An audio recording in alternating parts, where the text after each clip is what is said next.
Hi everyone, it's Erin Cochran, the House Whisperer from RevealingRedesign.com. And I love to talk to you about how you can create a home that nurtures and supports the way you really want to live. And my video today is going to be outlining 5 tips for you on how to create a more abundant life in your home. How to set up your home so that it provides more abundance for you. So, number 1, the first and most important tip is for you to define what you think of as abundance. So we have to know what we want to create before we can create it.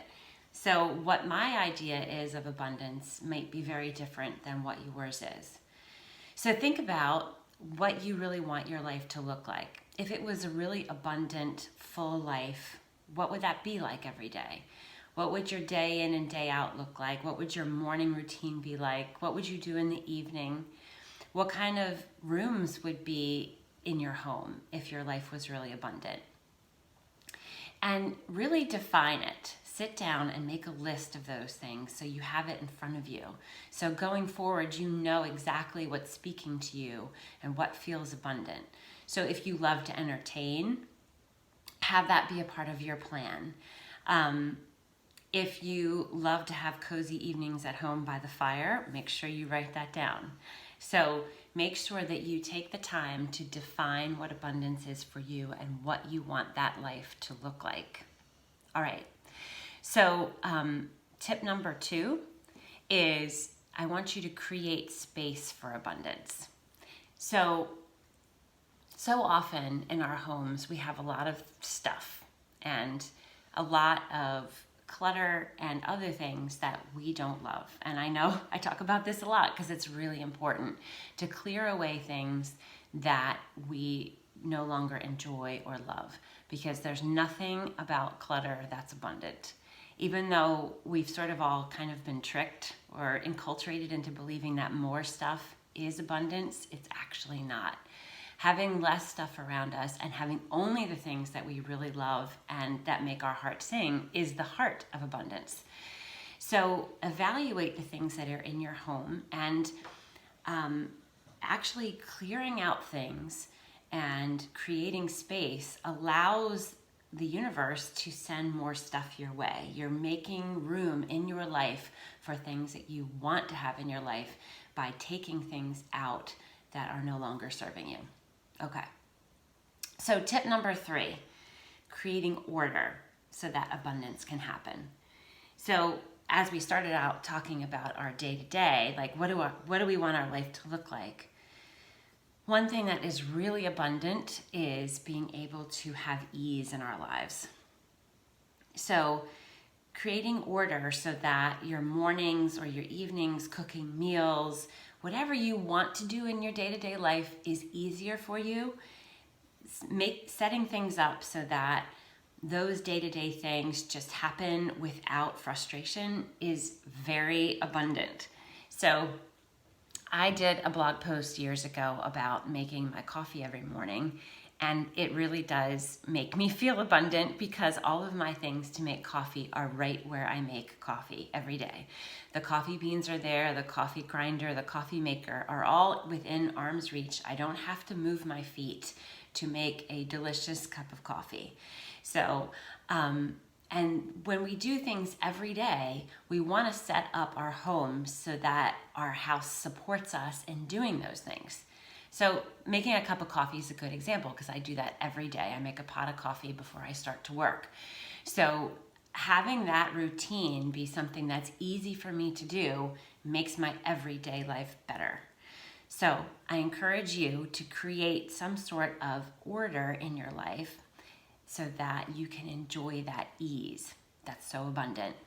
Another example would be coming home at the end of the day. Do you have a nice place to set your stuff down so that it will be there when you need it the next day?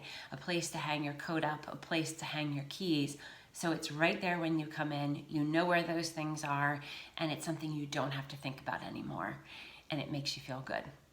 Okay, so tip number 4 has to do with Feng Shui. And I'm not a Feng Shui expert, but I do I do think a lot about Feng Shui, and I've learned a bit about it.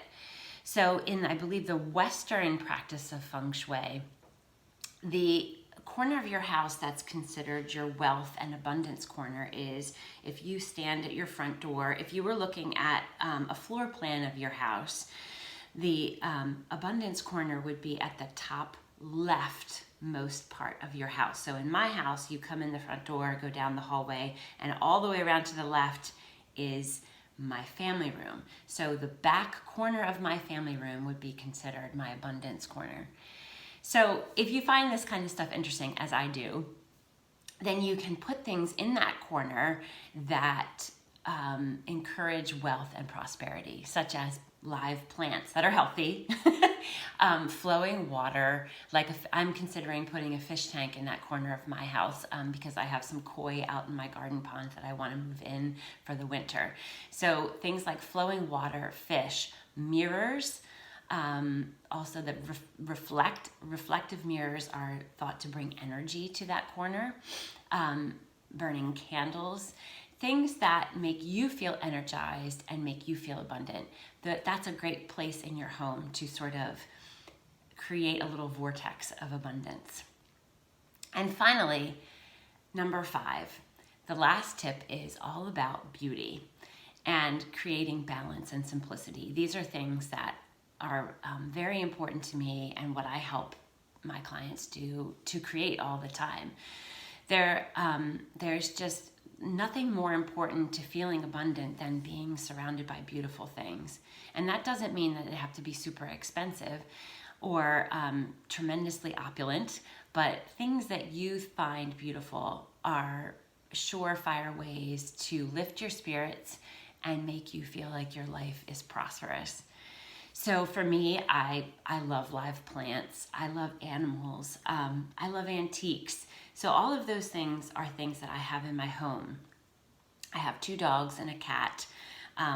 They don't always make me feel abundant. Sometimes they make me frustrated, but having them around is something that makes my day-to-day life feel very joyful and abundant.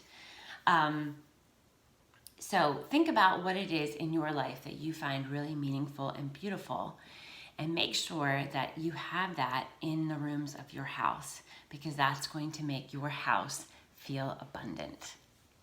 All right, I hope that these 5 tips help you think about your house in a new way and help you to create a little bit more abundance at the end of the year as we're going into the holidays and things. Make sure you leave a comment or send me a little message. Let me know what you thought about this video. All right, hope to see you next week. Bye-bye.